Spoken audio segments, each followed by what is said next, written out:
Today, I'm gonna be doing something different. I wanna apologize if my voice sounds fucked up in this video. My throat is really sore. I don't know why. It could be all of the throwing up that I do, but I'm not sure. Today's video is going to be different. It is going to be different. I mean, I say that about all my videos. I'm actually not going to be doing a tutorial today. I'm going to be drawing Donald Trump with really big hands. Now you might be asking, Aiden, why would you be doing that? I think it would be really funny. You know, the meme is like, oh, Donald with his little baby hands. I think it would be funny to imagine what he would look like if he had like really absurdly big hands, like bullet blocking type of hands, you know what I mean? What are the proportions of Donald Trump? Like, are they like that? Is that the Donald Trump build? I think it's pretty close. What? All right, we're gonna use this as a frame of reference here. So he actually is a lot more rectangle than I figured he would be. I think I can also use this as an opportunity to talk about politics. If you know me in real life, you'll know that I actually have pretty passionate opinions about politics. I am a left-leaning guy, if it wasn't obvious. But also, some of the ideas of politics are starting to get really confusing. Like, I didn't realize that there was a difference between leftists and liberals until like a few months ago. And I honestly have a hard time remembering what the distinctions are. Like, from what I understand, liberals, I think liberal by definition is just like you want to see progress, but I don't know, that could also be an incredibly simplistic and incorrect assessment. And then people on the left, what are people on the left about? I don't know. Honestly, it just seems like they care about human rights more. What are you guys? Are you Republicans or are you Democrats? I'm finally of legal age to actually vote, and I think that I'm somewhat inclined to just, you know, vote blue. I kind of want to and I kind of don't want to, because I think having Kamala Harris as a president, I don't really know much about her, but she seems pretty cool. You know, she talks about like coconuts and existing within the context of a coconut, which, you know, that's pretty cool.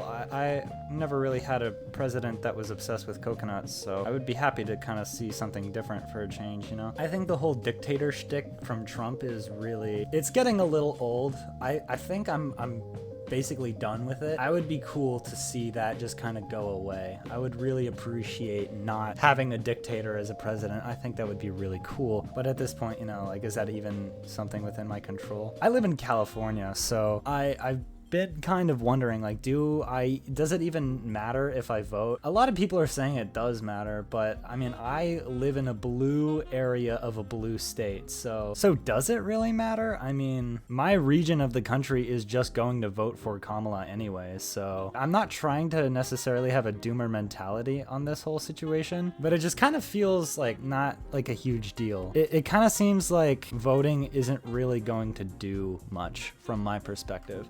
Maybe if I was in Wisconsin or something and I was voting for Kamala Harris, it would have a big impact because of how the electoral college works. But here, I don't know. I'm not so convinced that it's really going to matter. A really hot topic now is capitalism. I think it's interesting how people my age are really starting to criticize capitalism and not be so blindly supportive of it as a system. I don't know how I feel about it necessarily. I forgot he was there. It's the only economic platform that America has ever known. But capitalism is an interesting thing because it's like, yeah, technically it's the most successful economic system in the world because, like, America has the most billionaires. But also, what about all of the people that are completely struggling right now? What about all of the social programs that are just completely dying? The answer is I think that's kind of the point of capitalism, is to privatize all of these programs and make it so that the government isn't intervening in terms of providing resources for the American public, which I think is pretty strange. I guess the argument goes like, well, the government doesn't know what's best for its residents, right? Like, the government can't say, oh, well, we're going to give the people this amount of food because, I don't know, the government's bad at math or something like that. But from what I understand, under a system where the government is controlled by the people, truly controlled by the people, not this bullshit democracy that we have where I didn't fucking want Kamala Harris necessarily to be the person that I had to vote for this November. I would have preferred to vote for Andrew Yang. I love Andrew Yang so much, and I was incredibly disappointed when he dropped out of the race in 2020. I think the reason Andrew Yang didn't win is because he's got some sort of socialist ideas, and the American public just isn't ready for that, you know? But I think the young people are ready for that, or I think at least the young people should be ready for the idea of it. There's this book called Capitalist Realism that quotes this idea that people could more easily envision the end of the world or the end of America than the end of capitalism. Like, I think America would honestly be fine if we just implemented more socialist ideas into our policies. I don't know how we would do that necessarily. I think Karl Marx had good ideas, though. I don't know if they would necessarily work in 2024, some of them, because a lot of his text was written in the literal 1800s. But I don't know. I think some of that is worth exploring. Obviously, I'm incredibly uneducated on a lot of this. I'm sort of just spouting my mouth out, but I also like being proven wrong. I know there's probably going to be some people eventually who watch this video who are educated in politics who will be like, well, actually, Aiden, Karl Marx was a phony and a fraud, and the real communist leaders of Lenin and Mao Zedong really knew what they were talking about. But I don't know. I'm just some 19-year-old boy drawing Donald Trump with really just the most beautiful hands I've ever seen in my entire life. Keep an eye out. There's going to be a really good book on shelves July 1st, 2026 that goes over how to draw hands like this. Or even better, because the author in 2026 is going to be way better than the author is currently at drawing and painting. Dude, digital art is pretty dang cool. I've been a traditional artist most of my life, and it's been a weird learning curve trying to get this digital stuff under my belt, but I think I'm starting to understand it, and it's becoming a lot more convenient because you don't need to constantly like sharpen your pencils. You don't need to worry about oil paint getting everywhere. It's fantastic. I love it so much. But at the same point, just going like la, la, la, la, to a canvas is awesome, and I love doing that. Look at my big, fat, tiny head. So beautiful. Big, big, tiny, big, fat head. I think my mother would be really incredibly depressed that this is how I'm using my artistic abilities. I've actually never heard someone shit talk Trump more in my life than my mom, which is pretty based. I think it's really shocking like how little people realize how bad Trump is still in 2024, 8 years after he got elected for the first time. People still don't understand how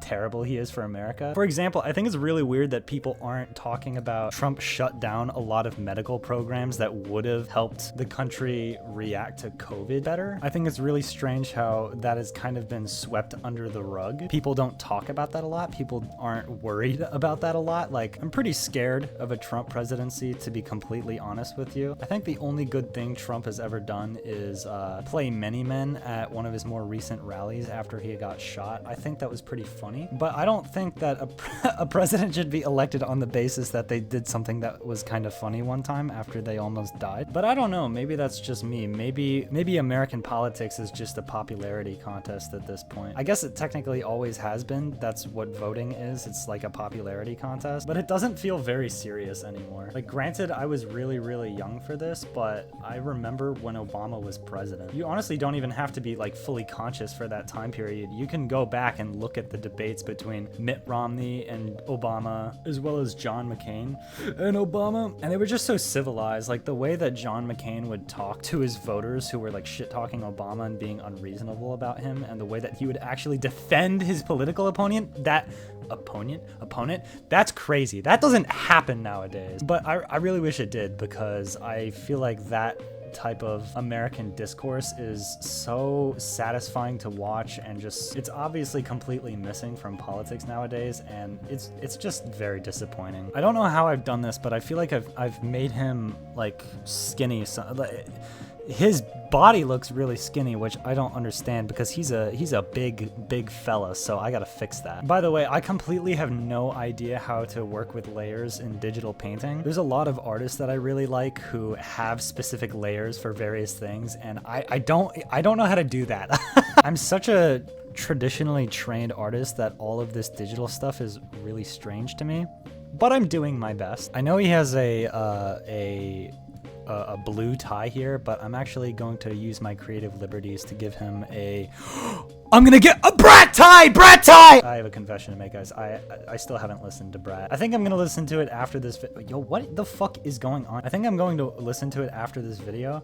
I know I like 365. I've heard 365 and I like that one, but that's also like the most popular one, so it's probably not the best work there because, you know, as it goes, like, for example, most popular Kendrick Lamar songs are the diss tracks that he made against Drake, which are good, don't get me wrong, but they're not his best work. His best song is Sing About Me, I'm Dying of Thirst, or Mirror. They're both fucking incredible 10 out of 10 songs. I love them so much. Duckworth is fire as well. I love Duckworth. I know I said I know nothing about digital art, but look at this, guys. I rotated it sideways. This looks so shitty. I think I think that's the best that I can offer right now. Tune in to tomorrow's video where I draw Andrew Tate pregnant.